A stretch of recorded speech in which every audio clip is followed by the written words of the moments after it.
السلام علیکم محترم ناظرین کرام، اقبال کی محفل میں آپ سب کو خوش آمدید کہتے ہیں۔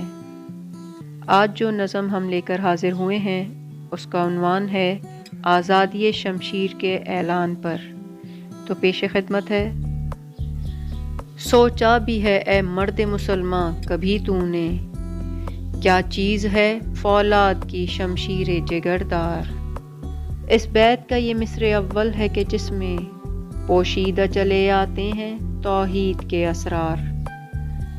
ہے فکر مجھے مصر ثانی کی زیادہ، اللہ کرے تجھ کو عطا فکر کی تلوار۔ قبضے میں یہ تلوار بھی آ جائے تو مومن، یا خالد جاں باز ہے یا حیدر کرار۔ یہ تھی علامہ اقبال کی نظم۔ اپنی رائے کا اظہار ضرور کیجیے گا۔ ملتے ہیں اگلی ویڈیو میں۔